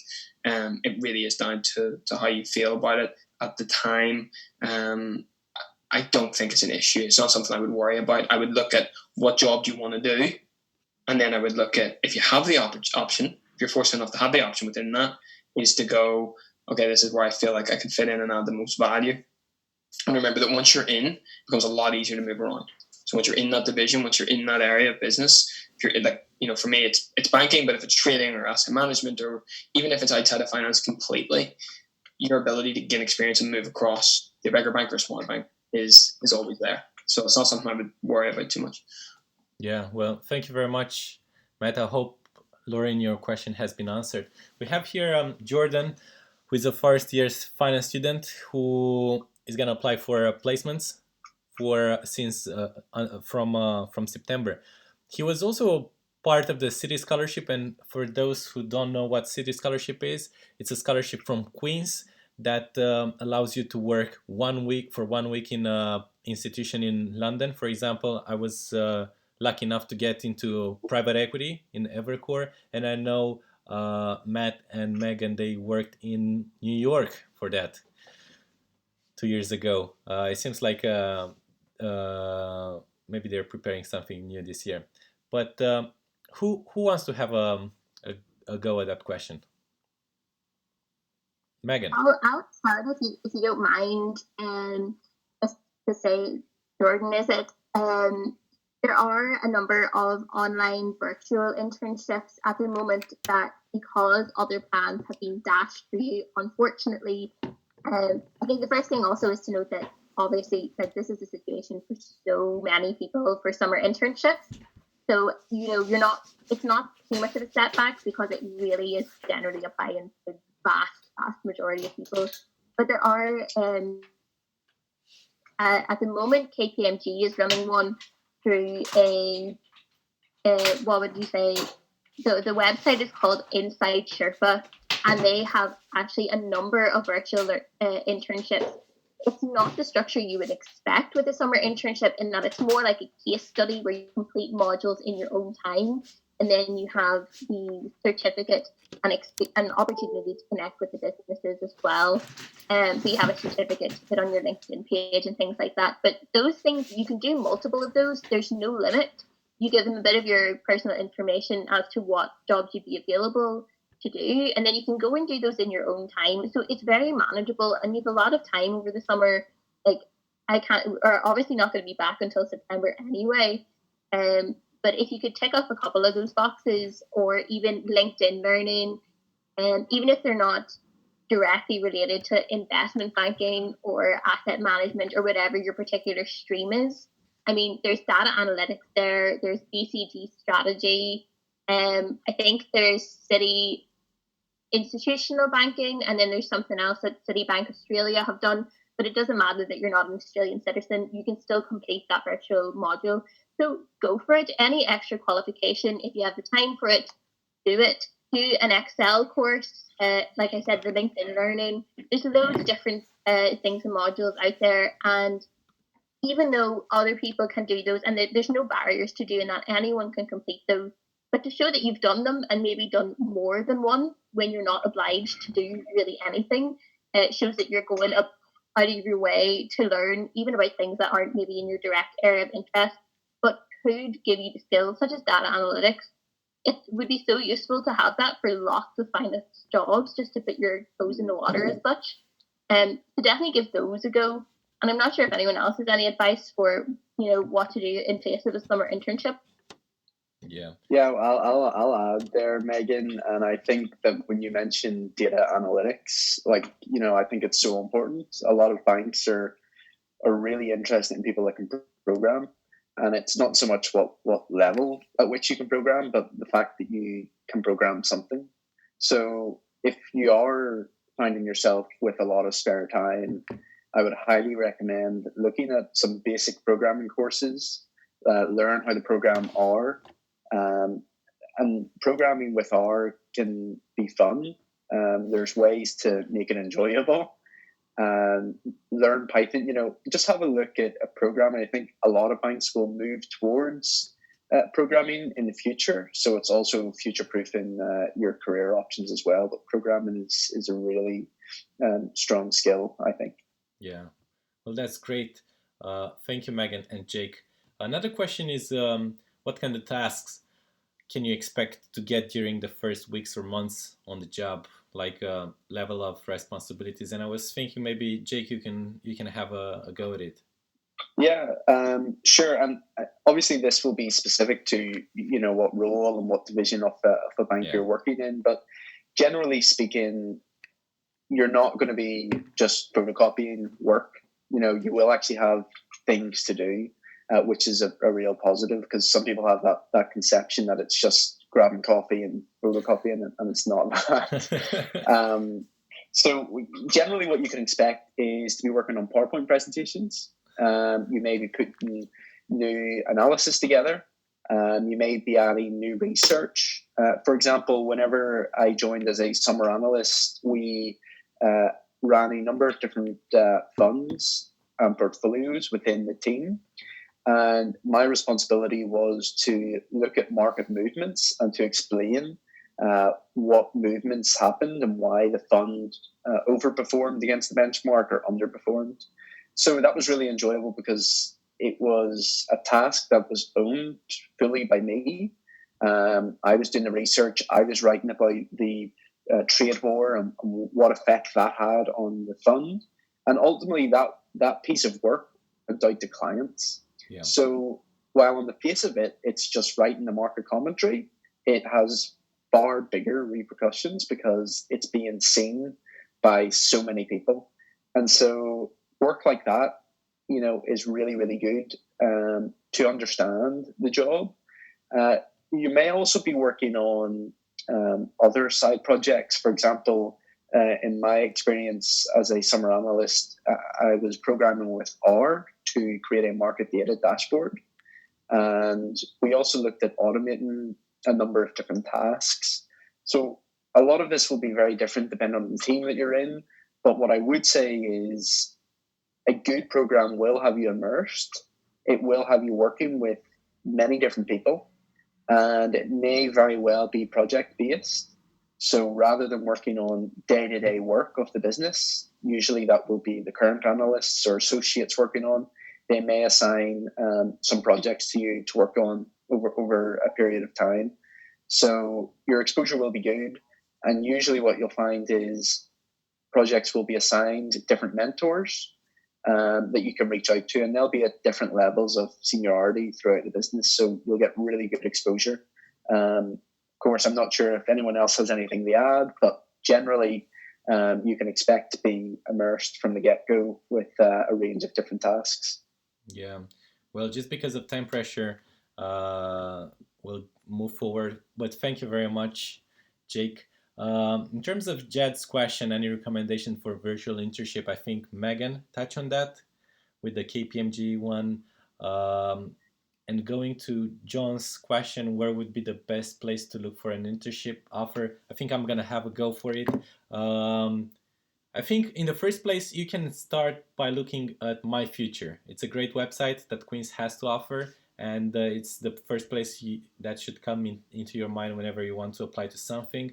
It offers you great opportunities in Belfast or in other cities that might interest you. So you just have to apply there, but of course prepare your CV and cover letter beforehand. Secondly, I would recommend you having like an Excel or like a Word document with a list of banks or institutions that you might want to apply, depending on the city you want to go. For example, I always wanted to go to London, so I made a list of companies that were in London, and of course then you just go through each of them. You go on their careers website, and then most of them open their applications in June, July, August, September, and they usually close their application in December or late January. But you should definitely have a go at My Future in the first place, and then creating your own document with the banks. I hope that answers your question. Next one is from Lauren. Emma, do you want to have a go at it? Because I think it's I just replied. Oh, you just replied. I replied in the answer below. Yes, if you've been offered something but it's been rescinded, or it was something that's out of your control, definitely include it anyway. I mean, you still gained a place. It wasn't your fault. I think a question that will come up will be, what did you do with your time during lockdown? In the future, I definitely think that's going to be an interview question. So do something, even if you're working on your soft skills. If you can't get out and get that placement, work on something else. Work on your leadership, your interpersonal, your language, something else. Show that you've been doing something during this time. As much as your banana bread recipe is probably fantastic now, not great. Yeah, I was about to ask you about the cooking skills. Do you mean that those don't count? Well, depends how relevant it is to the job. Definitely. Good for rapport building, but maybe not. Something relevant would be good. Yeah, thank you very much, Emma. Well, next question is from Mihai Golombano. That's a funny name. It rings me a bell. His question is, as a first year student, which would you recommend, a placement or a summer internship? Who wants to have a go on that? Because I don't want to have conflicts of interest here. Sure. Does it apply to a first year internship, is it, or just applying to internships in general? Internships in general, Yeah. His first year. For first years, I think the thing you want to be aiming for is a spring week, generally. Spring weeks are kind of your pre-summer internship pipeline program. I did one for Macquarie, and it looks great as a standalone thing for your CV, but it also allows you to be fast streamed for a summer internship, which is a great opportunity. So normally the process is quite simple. You maybe have like one hire view and a phone interview, maybe a psychometric test. So it's a faster process. There's a lot of people who normally get onto these programs. They're still very, very competitive, but they're specifically designed for first years or second years on a 4-year course. So that's where I'd be targeting. Don't be applying to summer internships or placements that say penultimate year if you're not penultimate year. It's difficult enough and you'll just get screened out immediately, so you're just wasting your own time. Look for specific first year internships, internships that don't specify, or for primarily I think spring weeks. If you want to get into sort of like high finance, like a front office role, that for a lot of people is the initial pipeline. That's what I did. So thank you very much, Matt. I also think I was thinking maybe the question was, which do you prefer more? Which would you recommend more, a summer internship or a placement? Sorry, I get you. Sorry. So I would say it depends on the division. So for investment banking division, there is not really any placements available. It's almost entirely summer internships. When you're restricted like that, obviously you go for the summer internship program. I think traditionally, summer internships are the main pipeline program.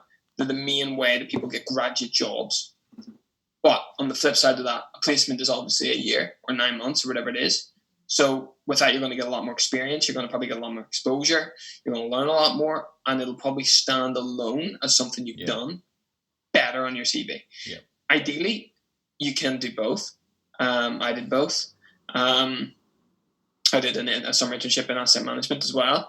So, try and maximize your time as much as possible. I know, Jake, perfect example there of doing the year placement in something that's maybe not ideally what you want to do long term, but leveraging that to get what you do want for a summer internship and then leveraging that for a grad job, I think is a very, very good way of doing it. And it sort of helps you differentiate yourself in a way that a lot of universities can't do because they aren't able to take the placement here. I'm not mentioning that right at the start of the interview, but really apply to everything, expand your net out and see what comes back. Yeah, 100%. Thank you very much, Matt. Well, it seems like these are all the questions. So thank you very much for attending. Thank you, the panelists, the great panelists, for your time.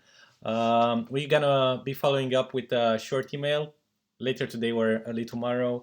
And also, if you want to further continue your knowledge and increase your commercial awareness, highly recommend you subscribing to LightStone Insights on LinkedIn and on the website. Also, for all the Queen's students who want to join the Queen's Student Managed Fund, highly recommend doing that in September first thing. Because it's a great place for you to network with people. That's how I got to know all these wonderful people. And it's also a great opportunity for you to use Bloomberg, and improve your technical skills. So thank you very much. I hope you have a great day and see you soon.